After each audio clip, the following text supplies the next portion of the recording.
শিক্ষার্থী বন্ধুরা, আজকে আলোচনা করব জিএসটির এই চতুর্থ পর্যায়ের অর্থাৎ গুচ্ছের চতুর্থ পর্যায়ের যে প্রাথমিক ভর্তি সম্পর্কে কিন্তু বিস্তারিত আলোচনা করব। তো এটা কিন্তু আপনাদের স্থগিত রয়েছে, অর্থাৎ গুচ্ছের চতুর্থ মেরিটের কিন্তু ভর্তি প্রক্রিয়া, প্রাথমিক ভর্তি প্রক্রিয়ার যে কার্যক্রম, এটি কিন্তু স্থগিত করা হয়েছে। তো এই সম্পর্কে তারা কিন্তু জিএসটি ওয়েবসাইটে কিন্তু একটি নোটিশ প্রকাশিত করেছে, বিশেষ বিজ্ঞপ্তি সম্পর্কে তারা একটি নোটিশ কিন্তু প্রকাশিত করেছে।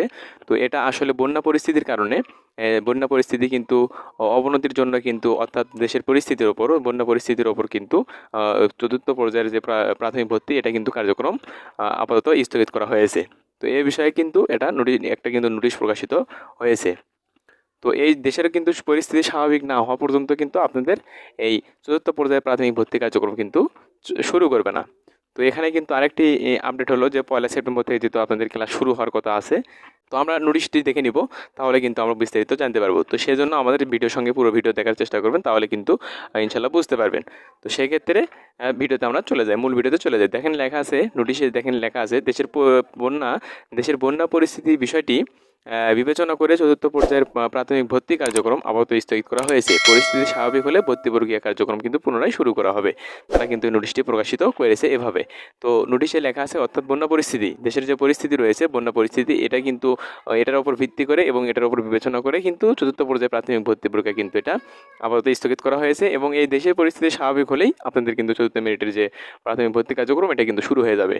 তো আশা করি বুঝতে পেরেছেন। তারপরে যদি আমরা দেখে নেই বিশেষ বিজ্ঞপ্তি, দেখেন লেখা আছে, সম্প্রতি লক্ষ্য করা যাচ্ছে জিএসটি ভর্তি প্রক্রিয়াকে প্রশ্নবিদ্ধ করতে কিছু অসত্য তথ্য বিভিন্ন সামাজিক যোগাযোগ মাধ্যমে প্রকাশ করে বিভ্রান্তি সৃষ্টি সহ ভর্তিকৃত শিক্ষার্থীদের শিক্ষা জীবনকে অনিশ্চয়তার দিকে ঠেলে দেওয়ার চেষ্টা করা হচ্ছে।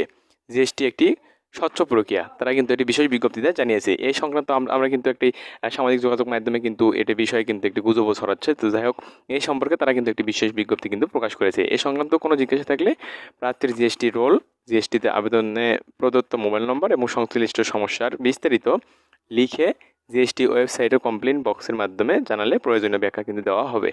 তো আশা করি বুঝতে পেরেছেন আপনারা। তো এখানে মূলত যে বিষয়টি হলো, চতুর্থ পর্যায়ের যে ভর্তি কার্যক্রম, প্রাথমিক ভর্তি কার্যক্রম, এটা কিন্তু দেশের বন্যা পরিস্থিতির উপর বিবেচনা করে স্থগিত করা হয়েছে। দেশের বন্যা পরিস্থিতি কিন্তু স্বাভাবিক হলে এই চতুর্থ মেরিট কিন্তু আপনাদের দিয়ে দিবে। 1 সেপ্টেম্বর থেকে কিন্তু আপনাদের কিন্তু ক্লাসও কিন্তু শুরু হবে, তারা কিন্তু এটি গততে কিন্তু জানিয়েছিল। তো সেক্ষেত্রে 1 সেপ্টেম্বর থেকে যদি ক্লাস শুরু হয়, তো আপনাদের কিন্তু 1 সেপ্টেম্বরের মধ্যেই কিন্তু চতুর্থ পর্যায়ের যে মেরিট রয়েছে, এটা কিন্তু শেষ করতে হবে। তো আশা করি এতটুকু আপডেট আপনাদের জানাতে পেরেছি, তো বুঝতে পেরেছেন। তো এই ছিল আজকের বিষয়। আশা করি ভালো থাকবেন, আর এরকম আপডেট ভিডিও পেতে অবশ্যই আমার চ্যানেলকে সাবস্ক্রাইব করে রেখে দেবেন।